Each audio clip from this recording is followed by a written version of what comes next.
እንደው አንዳንዶች ደውለውልኝ ኦሮምኛ ማይናገር ሰው ሰርቪስ አያገኝም ኢትዮጵያ ውስጥ ብለውኝም ስለነበር አንዳንድ ሰዎች በሰራተኛ ደረጃ ስናይ በዚህ ፓርላማ በፌዴሬሽን ምክር ቤት በፕሬዝዳንት ኦፊስ በጠቅላይ ሚኒስትር ቢሮ በአራቱም ተቋማት ኦሮሞ አንደኛ ቁጥር የለውም።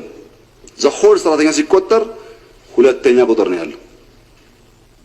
22 ካቢኔዎች አሉ። በ22ቱ ሚኒስትሪ ግብርናን ጨምሮ በጣም ብዙ ግብርና ውስጥ ኦሮሞ ይበዛ ስለሚባል ግብርናን ጨምሮ በ22ቱ ሚኒስትሪ ኦሮሞ ሁለተኛ እንጂ አንድም ቦታ አንደኛ ቁጥር የለውም። አንድም ቦታ ይህ የተጣራ ፋክት ነው። ሄዳችሁ ሲቪል ሰርቪስ ከሰዓት ማየት ትችላላችሁ። በስልጣንም የለም በሰራተኛም የለም። እንኳን ትርፍ ሊወስድ የሚገባውን አላገኘም።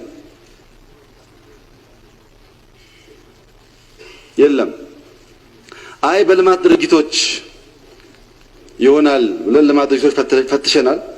አንድ ኤግዛምፕል ላንስ።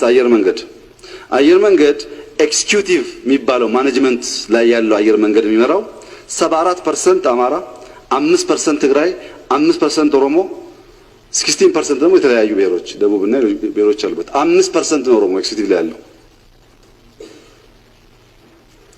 አይ እሱን ደግሞ ትተን ውጭ ሀገር አየር መንገድ በጣም ሰፊ ቦታ ስለሚሸፍን የውጭ ውክልናው እንደ ኤምባሲ ነው። ሰፋ ያለ ሪሶርስ ሰፋ ያለ ነገር ስለሚሰራ በኤምባሲ ደረጃ ይታያል። ኤምባሲ የሌለበትም ራሱ አየር መንገድ የሚሰራበት አለ። ስናይ በውጭ 52% አማራ፣ 16% ኦሮሞ፣ 15% ትግራይ፣ ሌላ 17% የተቀሩት ይዘውታል። ፋክቱ ይሄ ነው። የትም ቢሮ ብትገባ ቴሌም ግባ የትም ግባ ፋክቱ ይሄ ነው። ለምን ተረኛ ተባለታል? ለምን ተረኝነት የሚለው ጉዳይ የጦዘው? አንደኛ የምክር ቤት መጠየቅ የለበትም። ህግ አውጣ። ደቡብ አፍሪካ ህግ አለ፣ ኬንያ ህግ አለ። ማንም ሰው እኔም ሆንኩ ማንም ሰው ካላግባብ የህዝቦች ውክልና መጣስ ስለሌለበት ህጉ ይሄ ነው። እምነትን፣ ጾታን፣ ብሔርን ታሳቢ አድርገህ በዚህ ሬሾን መቅጠር ያለብህ ብላችሁ ህግ አውጡ። ቋሚ ሆኖ እሱ ነው። ማንም መክሰስ የለበትም። በህግ አግባብ መስራት አለበት። ከኬንያ ከደቡብ አፍሪካ ልምድ ውሰዱ። ሁለተኛው ችግር ትግራይና ኦሮሞን እኩል አድርጎ ማየት አለ። እኛ ድሮ ትግራይ ላይ ቁጥር በዛ ያልነው 6% መሆን ሲገባችሁ 7፣ 8፣ 10 ሆናችሁ ብለን ነው። እና አሁን ኦሮሞንም 6% አድርጎ የሚያስብ አለ። እንደዛ አይደለም። ኦሮሞ 35 ፕላስ ኦር ማይነስ % ነው። በኢኮኖሚ ኮንትሪቢዩሽኑ፣ በሴኩሪቲ፣ በማንኛውም ኮንትሪቢዩሽኑ እሱ ነው። ያንን ድርሻውን አብይ ጠቅላይ ሚኒስትር ስለሆነ ሊነፍገው አይችልም። ይቀራል የአብይ ጠቅላይ ሚኒስትርነት እንጂ መብቱን መንፈግ አይችልም። አብይ መብቱ ነው። ኢኳሊ አማራም ወላይታም ጉራጌም እንደዚሁ ማለት ነው። ለምን እቁብ ስላልሆነ። አሁን ማሸማቀቂያ ነው እንግዲህ ተረኛ ምናምን ብሎ አሸማቆ አንገት ማስደፊያ ነው። ስናይ ግን እንኳን ተረኝነት ገና የለም።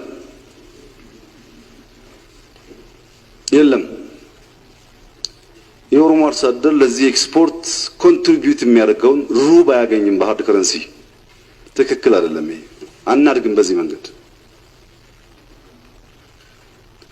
ሌላ የተነሳው አዲስ አበባ ላይ መዝሙር ተዘመረ ኦሮምኛ እና ተረኝነት ነው የሚልም ተረት ነበር። አዲስ አበባ ላይ ከፍተኛ ኦሮሞ ጠል ኃይሎች ኦሮሞን የሚጠሉ ግን ኢትዮጵያ ውስጥ መኖር የሚያስቡ ኢትዮጵያን የሚያስቡ ሰዎች ኦሮምኛ ተዘመረ አሉ። የግሪክ ትምህርት ቤት አለ አዲስ አበባ ውስጥ፣ ሊሴ አለ፣ ፈረንሳይ ትምህርት ቤት፣ ጣሊያን ትምህርት ቤት አለ፣ ጀርመን አለ፣ ማሪፍ አለ፣ የቱርክ ኢንተርናሽናል ኮሚኒቲ ስኩል አለ። ይሄ ሁሉ በቋንቋ ነው የሚዘምረው። ሊሴ ሲዘምር ያላመመው ኦሮምኛ ሲዘምር የሚያመው ኢትዮጵያዊ ምን ኢትዮጵያ ይባላል? አሁን ኢትዮጵያዊ ነው። ትክክል አይደለም። ከየት መጣ ያላችሁ እንደሆነ ገና ለውጥ ሳይመጣ ኦሮምኛ አዲስ አበባ ውስጥ ኦሮሞ ልጆች መማር አልቻሉም ተብሎ 4-5 ትምህርት ቤት አካባቢ ኦሮሚያ መንግስት ፋይናንስ አድርጎ ተሰርቶ ኦሮምኛ ቋንቋ የሚማሩ በሺዎች የሚቆጠሩ ልጆች አሉ የሚማሩበት። ልክ እንደ ማሪፍ መዘመር ተረኝነት ነው። እኔ ባህር ዳርም ቢዘመር በሻሻም ቢዘመር ትግረኛ አማርኛ ችግር የለብኝም።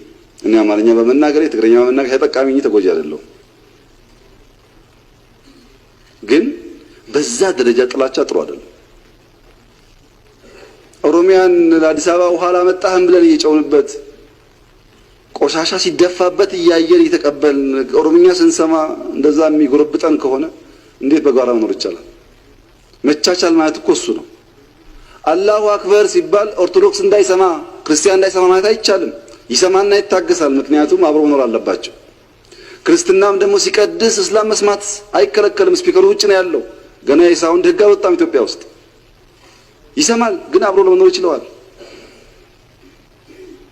ያ አይነት ዝንባሌ ጥሩ ይመስለኛል። እየለጠጡ ነገሩን ፖለቲሳይዝ